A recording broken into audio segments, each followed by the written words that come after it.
بسم اللہ الرحمن الرحیم، السلام علیکم۔ آج کی اپنی اس ویڈیو میں ہم بات کرنے جا رہے ہیں آئندہ آنے والے 6 سے 7 مہینے پاکستان کی سیاسی اور معاشی زندگی پر کس طرح سے اثر انداز ہوں گے، اور یہ 6 سے 7 مہینے پاکستان کی سیاسی اور معاشی زندگی کے لیے بہت زیادہ ضروری اور اہم ہیں، یعنی اس سے بہت سی تبدیلیاں رونما ہو سکتی ہیں۔ کن وجوہات کے اوپر ہم یہ بات کر رہے ہیں، ان وجوہات کے اوپر نظر ڈالتے ہیں۔ سب سے پہلی وجہ ہے 5 اگست 2019 کی، یعنی وہ دن ہے جب بھارت نے اپنے آئین کے 370 اور 35A آرٹیکل کو تبدیل کیا اور کشمیریوں کے اوپر اس کو نافذ کر دیا۔ اس آرٹیکل سے ہوا یہ کہ غیر کشمیری بھی کشمیر کے اندر یعنی مقبوضہ کشمیر کے حصے میں جا کر اپنی جائیدادیں خرید سکتے تھے۔ اس آرٹیکل کے نافذ کرنے کے بعد پاکستان کو اور کشمیریوں کو یعنی آزاد کشمیر کو یہ بات ناگوار گزری اور پاکستان نے بھارت کے ساتھ اپنے تعلقات کو ختم کر دیا یا ختم کرنے کا اندیشہ دیا۔ اسی طرح سے سیم صورتحال تھی کشمیر کے لوگوں کے ساتھ، اور ان سارے حالات کی وجہ سے پاکستان کے اور بھارت کے حالات آپس میں کشیدہ ہونا شروع ہو گئے۔ دوسرا واقعہ ہے جون 2020 کا، یعنی 8 سے 9 مہینوں کے بعد ایک دوسرا واقعہ ہوتا ہے۔ ایک دوسری وجہ پیش آتی ہے چین اور بھارت کے ساتھ۔ چین لداخ کے علاقے میں داخل ہوتا ہے اور کم و بیش 38,000 مربع کلومیٹر پہ بھارت کے ایریے میں داخل ہو جاتا ہے۔ دونوں ممالک کی فوجیں آپس میں جنگ کرتی ہیں اور بھارت کو کافی بھاری نقصان ہوتا ہے۔ جب یہ ساری صورتحال پیدا ہوتی ہے، اس ساری صورتحال میں بھارت کو پاکستان کے ساتھ جو سرحد اور بارڈر لگتی ہے وہاں سے اپنی آرمی کو کم کرنا پڑتا ہے، اور کم کر کے اپنی ساری آرمی کو وہ چین کی طرف لے جاتی ہے۔ یعنی یہ دوسرا موقع تھا جب پاکستان اور بھارت کے درمیان حالات خراب ہو سکتے تھے۔ یعنی بھارت کو بھی اس بات کا اندازہ تھا کہ ہم پاکستان کی سرحد اور بارڈر میں سے اگر اپنی آرمی کو ختم کرتے ہیں یا ان کی تعداد کو کم کرتے ہیں تو کہیں پاکستان ہم پر حملہ نہ کر دے۔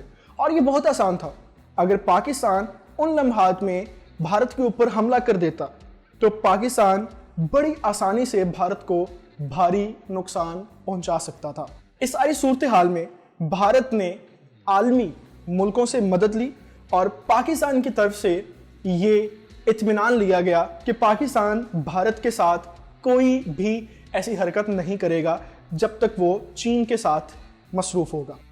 یہاں پر اپنے ناظرین کو میں ایک اور اہم بات بتاتا چلتا ہوں کہ پاکستان، بھارت اور چین تینوں ممالک کے درمیان یہ جو کشیدگی پیدا ہوئی تھی یہ پہلی مرتبہ نہیں تھی، یعنی اس سے پہلے بھی 1962 میں یہ کام ہو چکا تھا جب چین اور بھارت کی آپس میں کشیدگی ہوئی، حالات خراب ہوئے تو پاکستان کو بھارت کے ساتھ حالات خراب کرنا پڑے، یعنی پاکستان تب بھی چین کے ساتھ تھا۔ بہرحال تب بھی جواہر لال نہرو جو اس وقت انڈیا کے پرائم منسٹر تھے، انہوں نے امریکہ کی طاقت سے، امریکہ کی پاور سے پاکستان سے یہ گارنٹی لی، یعنی ایوب خان تب پاکستان کے رہنما اور صدر تھے، ان سے گارنٹی لی گئی کہ پاکستان بھارت کے اوپر حملہ نہیں کرے گا۔ پاکستان نے تب بھی اطمینان ہی ظاہر کروایا تھا اور بھارت کے ساتھ کسی ایسے موقع کا فائدہ نہیں اٹھایا تھا، کیونکہ بہرحال ہم امن ہی چاہتے ہیں اس خطے کی خوشحالی کے لیے۔ خیر، 1962 کی اس تاریخ کے بارے آج بھی بہت سے لوگ یہ بات کرتے ہیں کہ اگر پاکستان نے 1962 میں بھارت کے اوپر اس وقت حملہ کیا ہوتا تو ہم بہت سے علاقوں کو فتح کر چکے ہوتے۔ خیر، ہم واپس اپنے ٹاپک پر آتے ہیں کہ دوسری وجہ چین کے ساتھ بھارت کے معاملات تھے جو جون میں پیش آئے۔ اس ساری صورتحال میں بھارت کے پاس 2 ہی آپشنز تھے۔ پہلا آپشن بھارت کے پاس یہ تھا کہ وہ بیک وقت چین اور پاکستان کے ساتھ جنگ شروع کر لے، جو کہ ممکن نہیں تھا۔ اگر ایسا ہوتا تو پاکستان اور چین بھارت کو کافی نقصان پہنچا سکتے تھے۔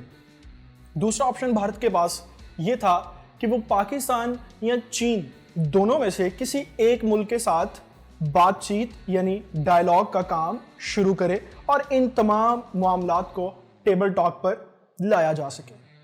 چین نے ان سارے معاملات کے اوپر بھارت کو انکار کر دیا، صاف جواب دیا اور اپنی فوجوں کو وہیں پر رہنے کا حکم دیا۔ بھارت کے پاس دوسری آپشن پاکستان تھی۔ بھارت نے دسمبر 2020 میں پاکستان کی انٹیلیجنس سے رابطہ کیا اور ڈائلاگ کی پیشکش کی، یعنی کشمیر اور باقی تمام ایشوز کے اوپر ٹیبل ٹاک کو ترجیح دی۔ بھارت کی طرف سے جب یہ مثبت قدم دکھایا گیا تو پاکستان نے چین کے صدر سے مشورہ کیا۔ یہاں پر یہ مشورہ کرنا اس لیے ضروری تھا کہ چین پاکستان کی مدد کرتا رہا ہے، اب بھی چین پاکستان کے ساتھ دوستوں کی طرح تھا، تو پاکستان نے ایسی صورتحال میں چین کے صدر سے مشورہ کرنا اہم سمجھا۔ چینی صدر نے ایک دوست کی حیثیت سے ایک اچھا مشورہ دیا اور پاکستان کو یہ تلقین کی کہ آپ کشمیر کے ایشو کے اوپر اپنی رائے کو بدل لیں، یعنی آپ ٹیبل ٹاک کے تھرو اس ایشو کو اور باقی تمام ایشوز کو سالو کریں اور اپنی معاشی حالت کے اوپر دھیان دیں۔ اگر پاکستان اپنی معیشت ٹھیک کر لیتا ہے، اسٹرانگ کر لیتا ہے، تو اس خطے کے اندر ویسے ہی وہ امپروو کر جائے گا، آپ کو بھارت کے ساتھ جنگ کی ضرورت نہیں پڑے گی۔ لہٰذا پاکستان کی انٹیلیجنس نے اپنے وزیر اعظم عمران خان سے رابطہ کیا، ان کو ساری صورتحال سے آگاہ کیا۔ وزیر اعظم عمران خان نے اس ڈائلاگ کو ایکسیپٹ کیا اور یو اے ای میں ان تمام ڈائلاگز کا کام شروع ہوا۔ کم و بیش 2 سے 2.5 ماہ یہ ملاقاتیں یو اے ای میں ہوتی رہیں۔ اس دوران انڈیا کے سیکیورٹی ایڈوائزر اجیت دوول بھی ان ملاقاتوں میں شامل ہوئے۔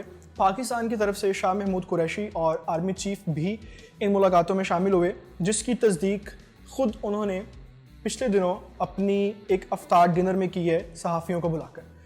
2 سے 2.5 ماہ ان تمام صورتحال کا جائزہ لیا گیا، بات چیت کی گئی، ڈائلاگ کے تھرو اس کو حل کیا گیا اور پاکستان اور بھارت کی انٹیلیجنس اور سیاسی قیادت ایک پیج پر آئی، جہاں پر 3 اہم فیصلے ہوئے۔ پہلا فیصلہ یہ ہوا کہ پاکستان اور بھارت اپنے ان مذاکرات میں کسی بھی یورپی ملک کو شامل نہیں کرے گا، یعنی جو بھی بات چیت ہوگی انہی 2 ممالک کے درمیان ہوگی۔ دوسرا فیصلہ یہ ہوا کہ بھارت 35A آرٹیکل کو واپس لے لے گا۔ تیسرا فیصلہ یہ ہوا کہ پاکستان کو 370 آرٹیکل کو برداشت کرنا ہوگا۔ ان تینوں فیصلوں کے اوپر پاکستان اور بھارت آمین کر کے اس ڈائلاگ کو ختم کر دیتے ہیں۔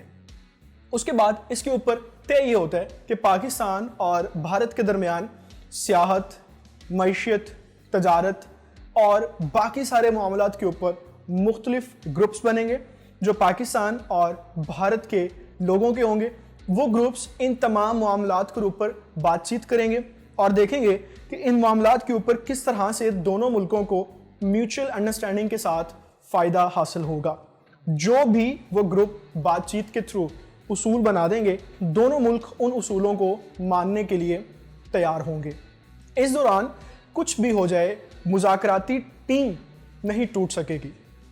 دوسری اہم بات اس میں یہ طے پائی کہ پاکستان اور بھارت کشمیر کے ایشو کو آئندہ 1 سے 1.5 سال میں ٹیبل ٹاک کے اوپر لے کر آئے گا اور اس ایشو کو بات چیت کے تھرو سالو کرنے کی کوشش کرے گا، اور جو بھی ممکنہ طور پر اس کا فیصلہ ہو سکے گا اس وقت کر دیا جائے گا۔ یعنی ممکن ہے کہ ان قریب کشمیر آزاد ہو جائے گا انشاءاللہ۔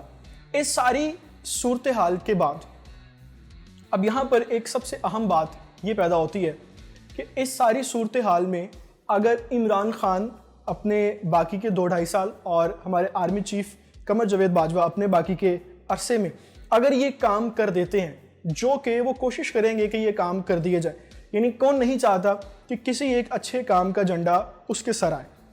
یہ دونوں ہمارے ملک کے جو لیڈران ہیں اس کام کو سر انجام دینے کے لیے کوششیں کریں گے۔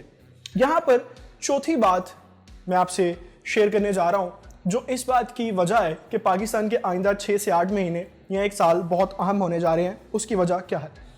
ناظرین، آپ جانتے ہیں کہ پاکستان میں تحریک لبیک پاکستان کی جو سیاسی اور مذہبی جماعت ہے وہ بہت زیادہ اثر و رسوخ رکھنے والی جماعت بنتی جا رہی ہے۔